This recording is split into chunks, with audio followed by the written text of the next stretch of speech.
Well, back guys to Fog Football, and today is July 23rd. You might be getting this in the morning of the 24th, or it could be the evening of the 23rd. Depends whether or not I can be bothered doing the Premier Sports review show tonight. So let's talk about the one signing that's took the headlines today, because there's not really an awful lot happening, if I'm being honest. But Besuijen has left Aberdeen and joined Helsinki on a 6-month loan. Now, in terms of his stats, alright, he joined the Dons in January 2022.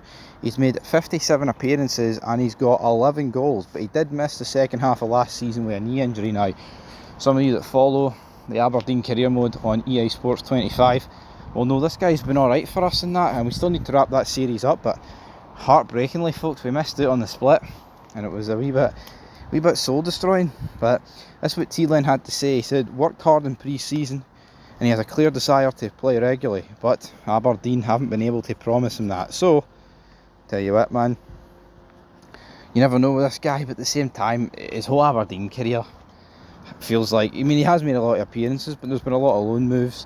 He's been at Excelsior Rotterdam, he's been at FC Emmen as well in loan moves, and they've never really ever worked out for the guy. So, I mean, it is a bit of a shame that, this is the A, it's a shame for him that's no worked out at Aberdeen, and B, it's a shame for us that this is the main talking point from a transfer perspective on the 24th of July. Like, there's nothing happening here, folks, like, nada.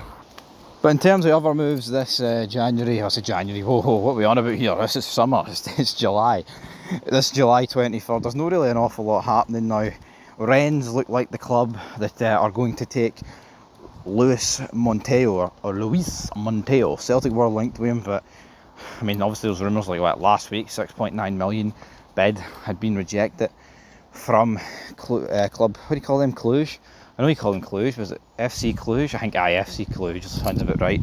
So Rennes look like they want him. Apparently the fee is just under 10.5 million. I just didn't see Celtic ever paying this. I mean, we've seen what Fiskgarden went for, and I just believe if Celtic weren't going to pay it for him, why would they pay it for this Luis guy? But if he goes to Rennes, well, that's another player that technically Celtic have had hoovered off them by Rennes. They signed Kyogo, and I just can't believe, I actually can't believe that Kyogo's ended up at Birmingham City, folks. It's a bit, it's a wee bit weird. Also, Rangers, Carl Rushworth, this guy was linked with a Rangers move.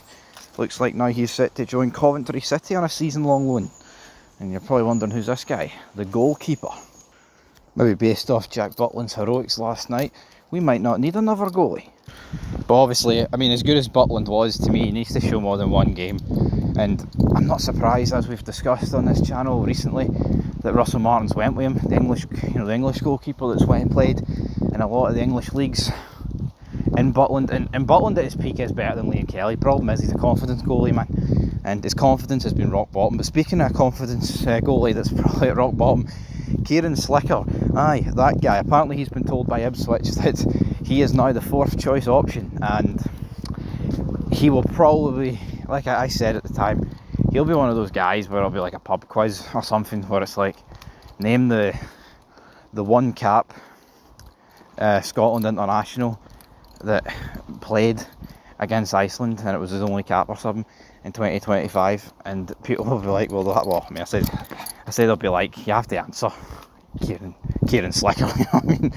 Don't be like anything. Well, I mean, they could get somebody else, but everything about this guy's career, Steve Clarke has done this guy all the damage in the world, honestly. But just flinging him in there at the absolute deep end, it's honestly a disgraceful decision by Clarke, and I get it. It's not all Clarke's fault. The guy's just not that good, but he should never have been called up to that squad. And I could tell you, I got a damn good reason why he fell so down the Ipswich pecking order. It was probably a direct result of that game.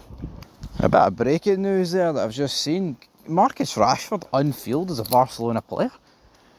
I knew the deal was happening. I didn't know it was happening today. I know it's not Scottish football, but what do we make of Marcus Rashford?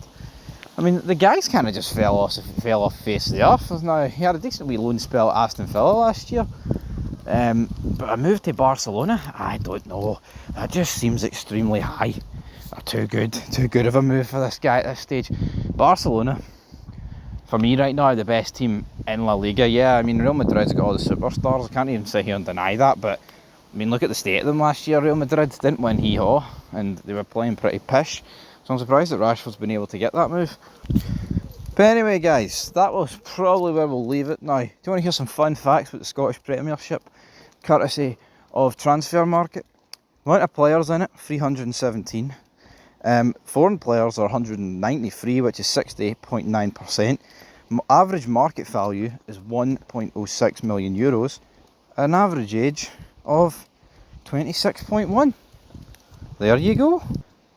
And you may be thinking, that's a very low average transfer value, but it is the average, folks. For every like Dyson Maeda and Nico Raskin value you're looking at, a lot of people are peanuts, man. Absolute pennies in the grand scheme of things. So it's kind of funny in that regard. The average age being 26.1. That is, I would say that's pretty low, maybe, for like the average European league.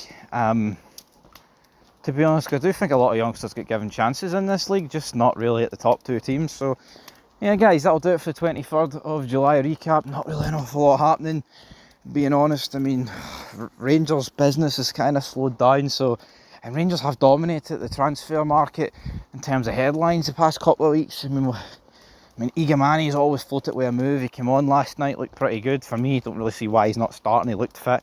I think you could clearly see a difference between him and Dessers. To me, Dessers was like non-existent in that game of football when he came on. Totally non-existent. Kieran Doyle, he started, played like a ghost, to be honest. And to me, kind of proved why he shouldn't be in the team. But Russell Martin, he's named him as one of like the experienced leaders, and the fact that he started a Champions League, I mean, I'm not saying we've seen in the past where a team that started like the first game of the season isn't necessarily the team that will finish the game, or finish like be the starting 11 post the window closing. But I don't know, man. I feel like Kieran Doyle's here to stay. Russell Martin's obviously taking a fancy to him, but it's just a way. I remember sitting in Ibrox the day he was announced. I think I did a YouTube short sitting on my phone. Felt sitting there, like, oh, Kieran Doyle, the first of Michael Beale's new era. Well, it's all gone tits up now, hasn't it, man?